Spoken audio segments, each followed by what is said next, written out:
Hello, everyone. My name is Ryland Adzich. I'm a part of Bookworm Global, a nonprofit organization that works to get books to children in underserved communities. Today, I will be interviewing Karen Olson, the author of A Dog's Bucket List. So, for my first question, I'd like to start off with what inspired you to write this book? Okay, first, I'd like to say thank you for doing this interview. Um, the inspiration for my book was my dog Nike. We found him abandoned on top of a mountain many years ago, and we had him for over 15 years. And he and I really became best buddies. And after he died in fall of 2018, had a really tough time with his loss, is crying all the time, um, and my daughter and I, several months after he died, we found a book in a shop that was actually for kids to how to write stories. And I thought, okay, I'm kind of at that level, so I bought it, and that just kind of helped me get going with writing the story about Nike. Wow, that is really inspirational, especially because I have a dog and I dogs are just such an important part of is having a great companion. Right, right. And the story, everything on his bucket list is based on things that he actually did. I just put it into his perspective. That's so clever. So what was the writing process like when writing this book? Like each chapter and The writing process, this was the first thing that I really had written many years ago. I tried writing a couple of children's stories, but they just weren't right.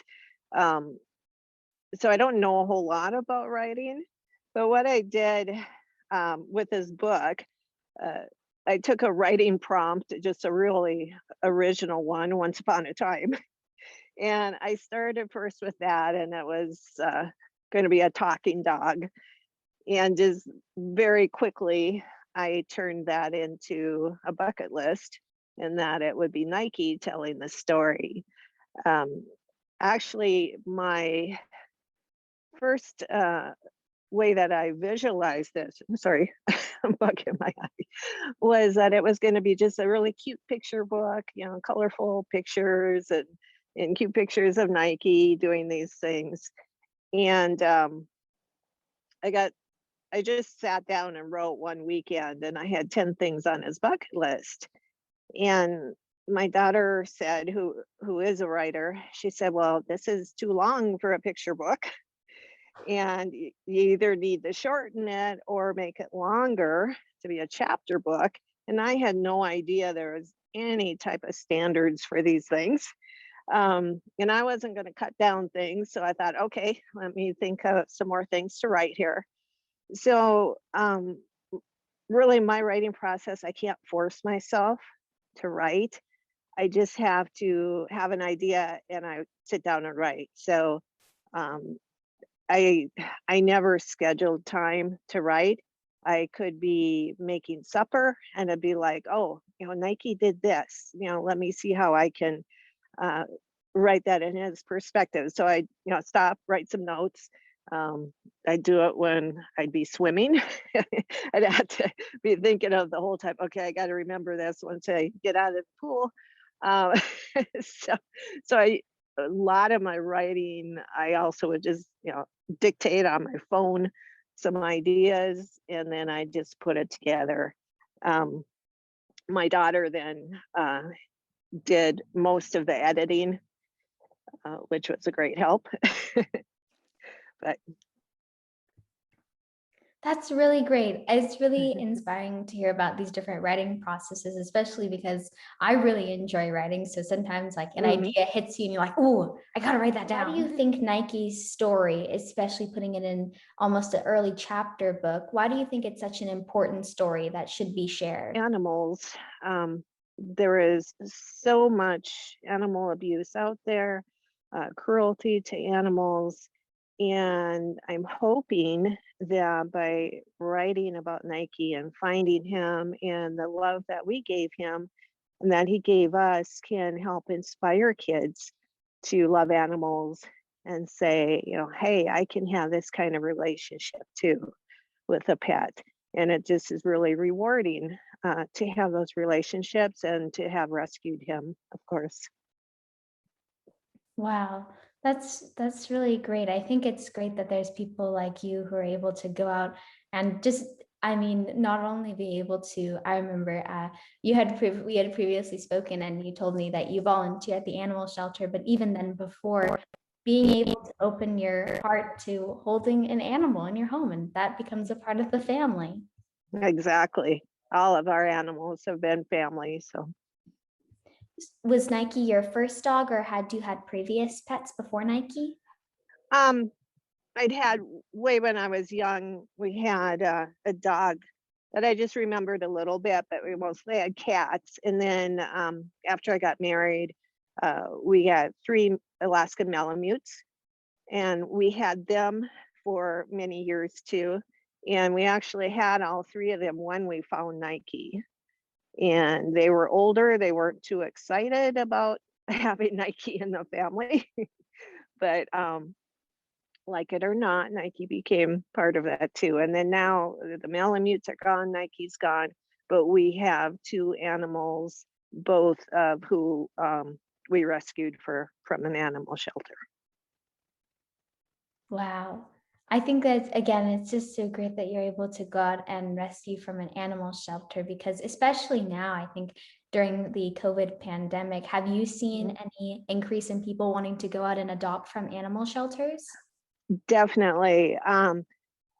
I live in Montana, but there are a lot of animal shelters in the country that had to close because of the pandemic. And the shelter I volunteer at is a small one, but they go out and they take these animals in that were um, at these shelters that were closed. We get animals from all over, and we get applications for these animals all over the country. I mean, people come from out east and Texas, and just had somebody from California this past weekend. So, yeah, it's just been crazy. And we're just hoping that once people get to work, that those animals have, kind of installed themselves into their lives enough that they're going to keep them. Wow. That's really great that people are willing to go out and get Mhm. new pets and get new animals. Would you say that, based on having all of these different animals, what has been each animal, has the relationships that you've had with each of your different animals been really different? Or what is it like to be able to have a sort of like a bond with a pet? What would you say is the biggest thing from a bond with a pet? Well, I've had really good relationships with all of them, and certainly have loved all of them.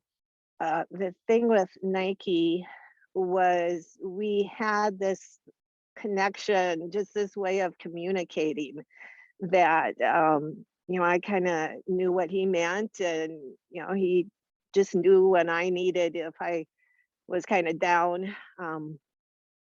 And sometimes I'd be lying on the ground, out here, and not really happy, and he'd just come on top of me and start licking me and everything, just knowing that that would make me laugh. So just, yeah, we just had this communication that's kind of hard to explain. That's really great. I too, I love having bonds with animals, especially because Mhm. animals, you can communicate with them, but you don't have to say anything. And they don't Right. talk back because they're not people. Right. Exactly.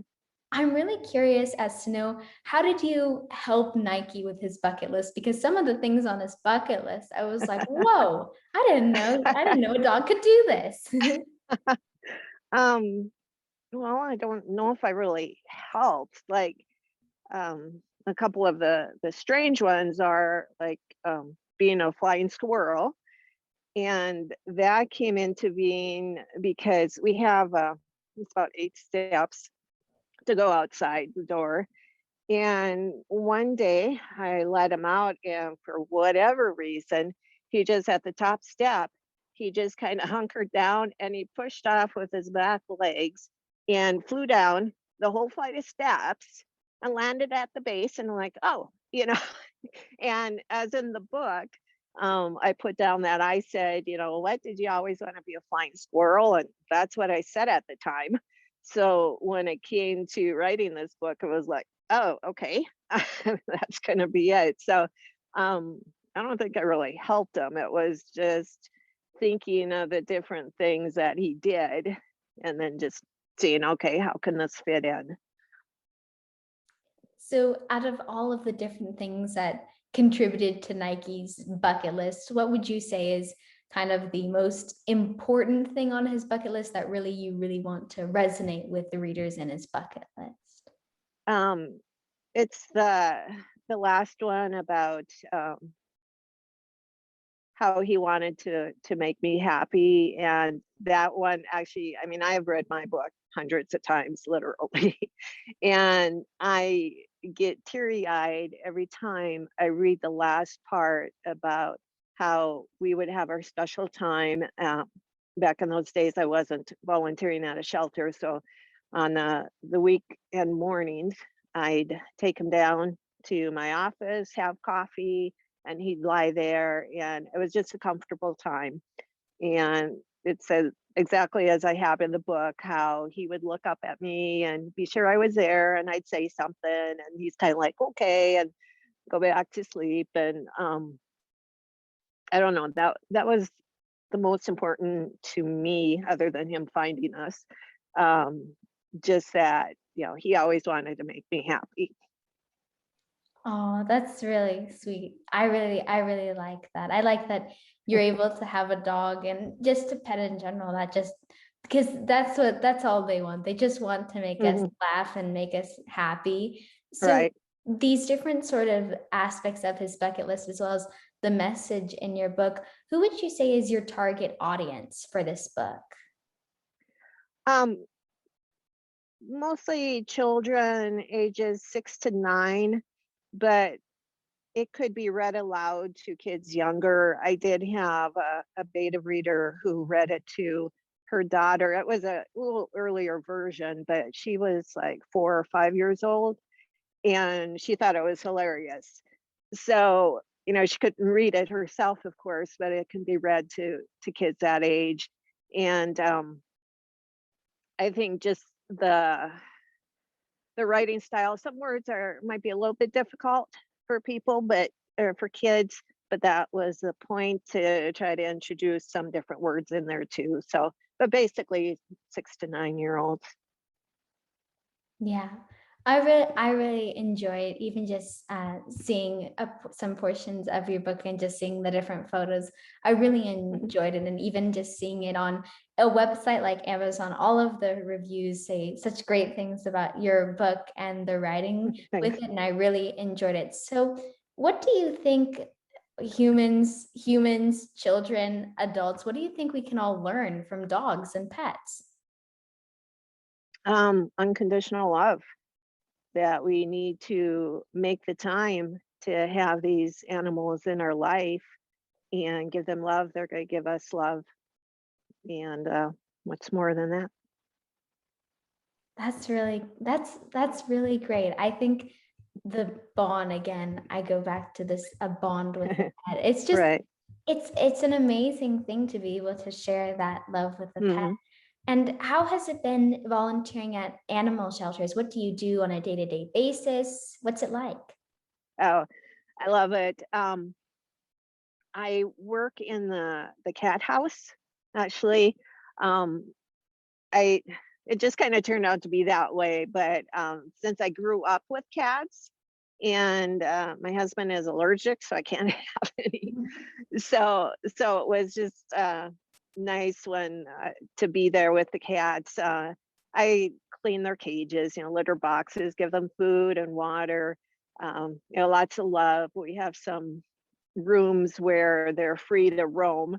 So I'll just sit on the floor, and when we have the little kitties, they just climb all over you, and I'll just tell them, this is just perfect, and just sitting here, I've got these kitties purring, and some jumping on me and stuff, but it's great. So definitely worth it. Would you say you were a dog or a cat person? Um, that don't ask that. um, I it's really both. I mean, I would love to have some cats, but and someday I swear I will. I'm gonna sneak them in. But I love dogs too, and I love to cuddle with them too. So I can't answer that one.